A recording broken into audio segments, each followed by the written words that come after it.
population of the cities were Christians. Muslims were living in the villages. After Christians started to leave and Muslims came to the cities, and they became majority very quickly. And for many centuries here, at least in Palestine, there was no tradition of city life in Muslim milieu. That's why many cities look like as big villages. And of course, on the roads, the road signs are very rare, because, for example, in Hebron, it's the same thing. There is a big city we were there yesterday, but many drivers, they don't follow the signs. There you go.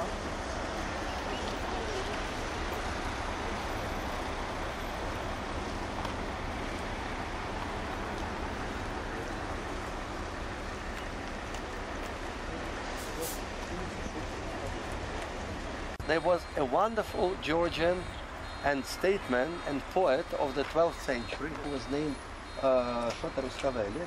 So it is one of the main poets and personages of the Georgian medieval culture. And there is a legendary story that he was connected with this monastery. And the street is named Shotarustaveli, and here is a small monument of him. So for Georgians, of course, this monastery is the most important place connected with the Georgian culture, because this monastery used to be a center of Georgian presence in Middle Ages, and we'll speak about it in the monastery. First letters of согласные consonants of the Greek word taphos. Taphos is the tomb. So the tomb of Christ, Holy Sepulchre. And this taphos is the sign, T and F, is the sign of Jerusalem Patriarchate. So all the property of Jerusalem Patriarchate, it's marked, so it's a label of Jerusalem Patriarchate. And this monastery belongs to Jerusalem Patriarchate. We are at the gates of this monastery, and especially those of you who have been to Sinai Monastery, know that it looks like a bit like Sinai's Monastery. Of course, that one is much larger and much older and much more important. But the type of the monastery is the same, so it's a fortress, because now it's a center of Jerusalem, near Knesset, Israeli Parliament, near Museum of Israel and so on. But before, it was far from the city. It was in a valley. And of course, this monastery had to be a kind of fortress. Here is a small entrance. So we'll enter the monastery and we'll go straight to the church. This cross, and there was a triumphal entrance of the Orthodox Christian emperor with the cross to the holy city. And the headquarters of Miraculous, before he entered Jerusalem, was here in this valley, so a couple of miles from Jerusalem. So it was a place where there was Holy Cross in the beginning of the 7th century, where was headquarters of the Christian army and Christian emperor. And it was the beginning of the triumphal entrance of the emperor to the holy city. That's why, in commemoration of that event, this valley was named Valley of the Cross, as it is till our days in Hebrew. So the monastery, the monastical unity was built here in commemoration of that event and of the presence of the cross here. So it seems that this monastery is dated to the beginning of the 7th century. In the beginning, it was just a normal, regular. After it was given to the Georgian community, because and the Muslim rule, the language, there was a great power to pay for Christian churches, because Christian communities were obliged to pay for their property to the Muslims. If not, the churches were turned into a mosque in a while. That's why, of course, there was a huge immigration, Christian immigration from here. And was not always able to pay. That's why there were different Christian states and princes, kings, who proposed their help. That's why in Middle Ages, a lot of monasteries, and St. Sabbath's monastery for a while, were Serbian monasteries, because the Serbs were able to pay for them. And step by step, they were Serbian communities. The same was with the Georgians, till the 17th century. There were about 15 Georgian monasteries in Jerusalem. In some of them, there were no Georgian monks. It was just the Georgians paid for them. But in some of them, they were. And this very monastery was really the center of Georgian presence. It was a very big one. It was a rich one.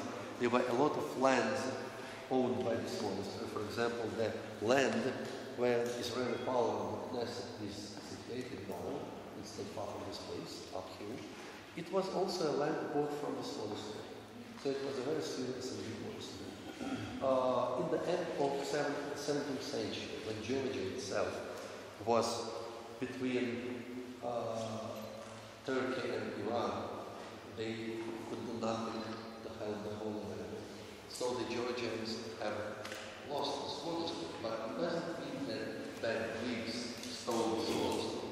No, the Jerusalem Patriarchate started to pay itself to the Turks. This monastery in the letters of Jerusalem Patriarchate, who left Georgia, and he asked to send some monks, to send governors.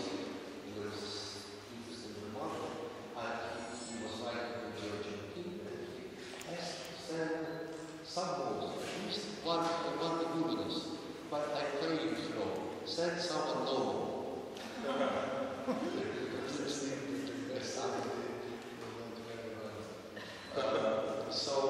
But in Georgia at the time it was difficult to find local because they had very big problems in the center between Iran and Turkey.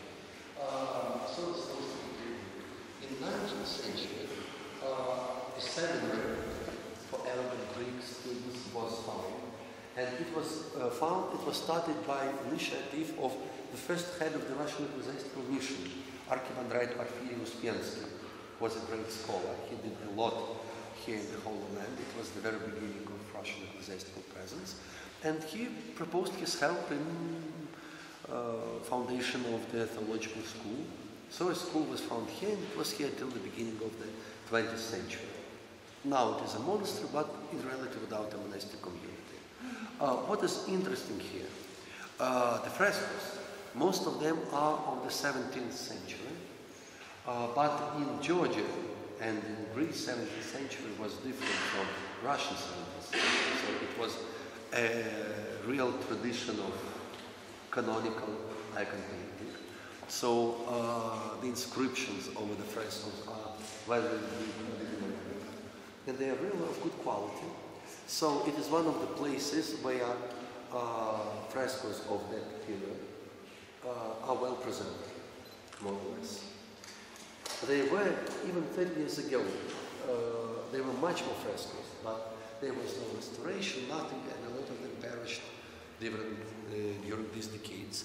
But some of them are restored finally, and they are left, and they're really good. And there is also a small part of the church connected with the history about the cross of 19th and 18th century. For example, yes, here is an inscription of 1804. Here is an inscription of 1779. So people died probably before the French Revolution, and the memory about their pilgrimage is left. Wow. So when the inscriptions are new, of course it's ugly, but when the inscriptions are dated to 2 centuries ago, so that changes the whole thing.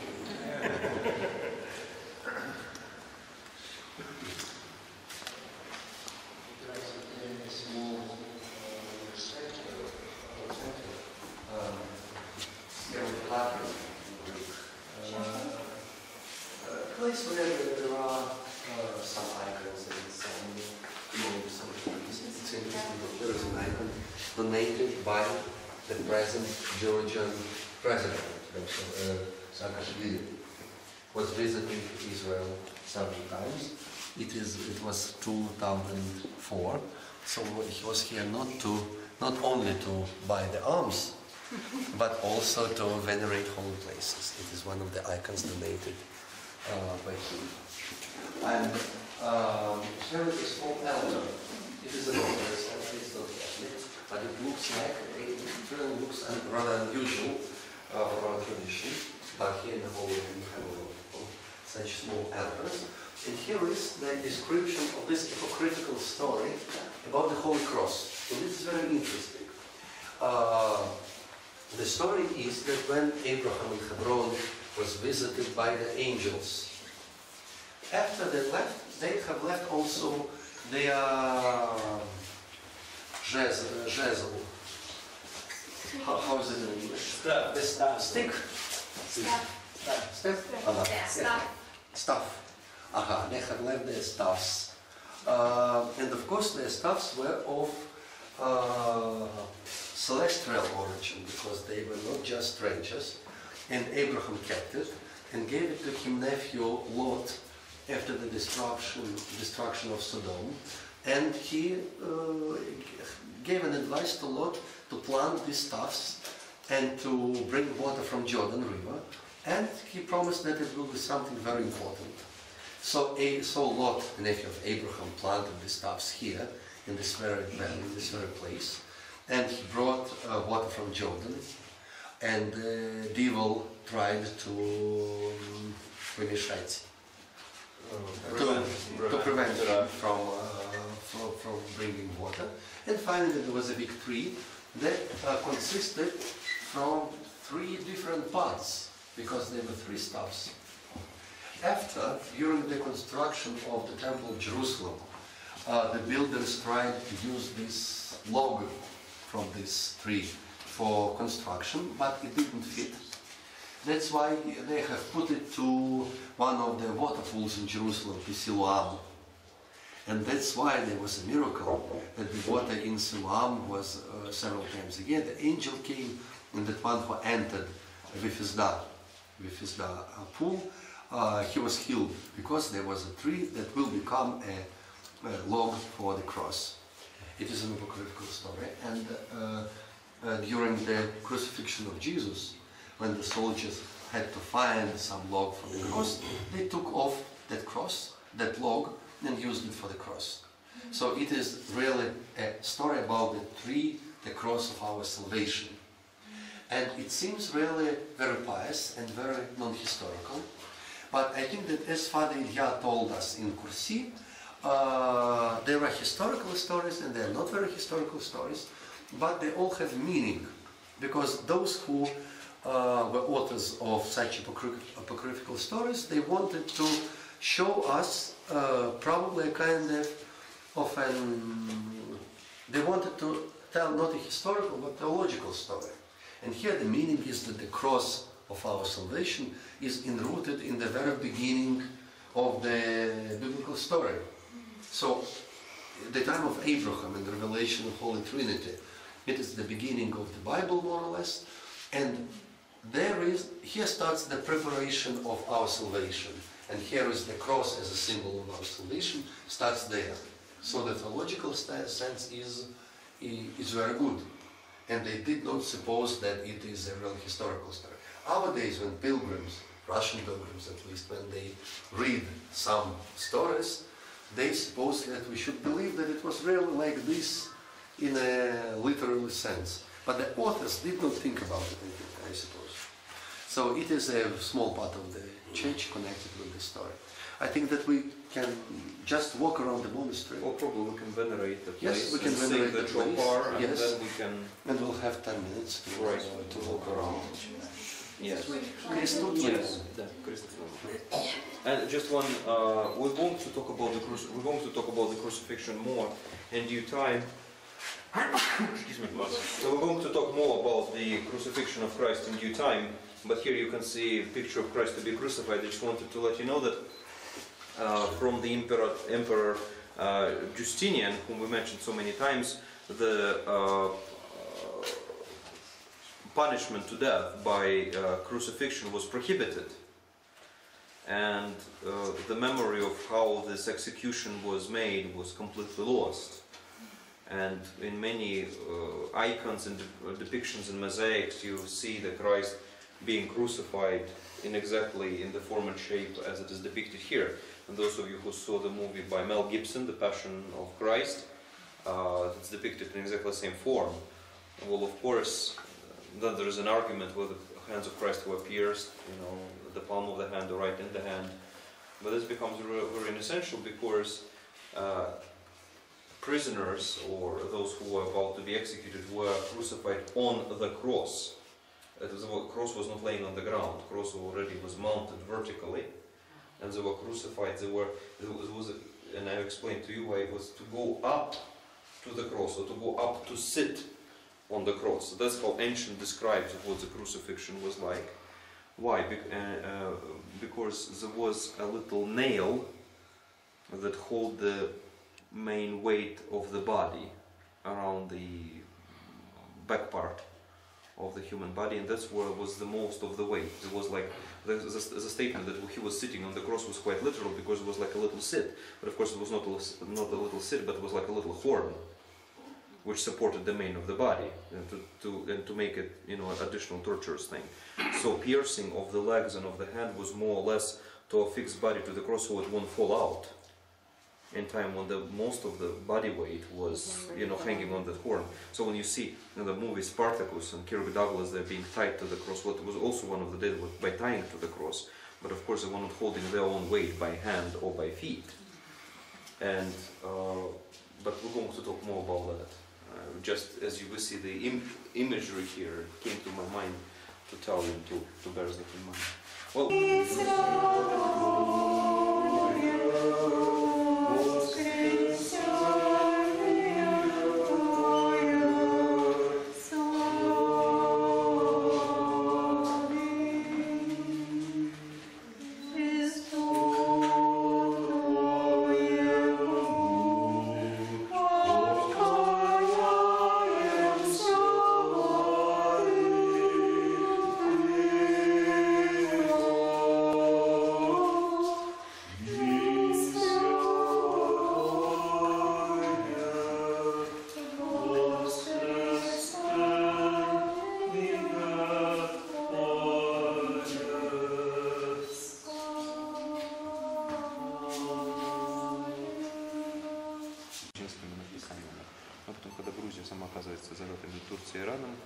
Грузинские монахи отсюда уходят, и монастырь возвращается в руки греков. То есть греки никого ничего не отнимали, а сложилась просто вот такая ситуация. А географическая или такая, можно сказать, легендарная, благочестивая история говорит нам о том, что на этом месте было посажено древо, точнее было посажено не древо, а 3 посоха или жезла от тех путников, которые явились Аврааму в Хевроне. И эти 3 жезла были сделаны, они были небесного происхождения, но по древесным своим свойствам это был дуб, кедр и кипарис. И Лот, когда он согрешается со своими дочерьми, когда он выходит из Содома и Гоморры, оказывается в пещере, где его дочки, думая, что это конец цивилизации, подпаивают вином и совершают грех. Он приходит в ужасе к своему Аврааму, который был его дядей. Он говорит, что мне делать? Он дает ему 3 посоха и говорит, ты должен посадить 3 посоха, поливать водой до тех пор, пока не вырастет дерево. Чем он занимается? Вот вы видели там эти изображения. Приносит воду с Иордана, и из этих 3 посохов вырастает одно дерево, которое во время строительства храма Соломонова срубается для балки. И эту балку приносят в храм, но ее употребить ни к чему невозможно. И тогда ее кидают в один из водоемов в городе Иерусалиме. По преданию как раз ангел спускался раз в год и чистил эту балочку, сохраняя ее в чистоте. Но это было таким большим чудом, что когда происходило возмущение воды, первый, кто влезал в этот бассейн, он исцелялся. И когда римляне было принято решение, что Христа должны распять, начали смотреть, кто-то подсказал, что валяется вот эта вот балка, которая ни к чему не пригодна, если из воды достать, то можно из нее сделать крест. И как будто из этой балки был сделан крест. Вот, да, совершенно верно, овчий купе. Вот. Но это, конечно, совершенно легендарная история, которую очень трудно соединить, но мы видим здесь благочестивый элемент, который говорит нам о том, что как христиане воспринимали историю спасения, единство Ветхого и Нового Завета и как начинается откровение от Авраама, так оно протекает до сегодняшнего дня, и вот получается такая цельность в этой истории. То есть это еще как бы подтверждение того, о чем мы говорили с вами тогда, что это не обязательно исторический элемент важен, важна цельность понятия откровения.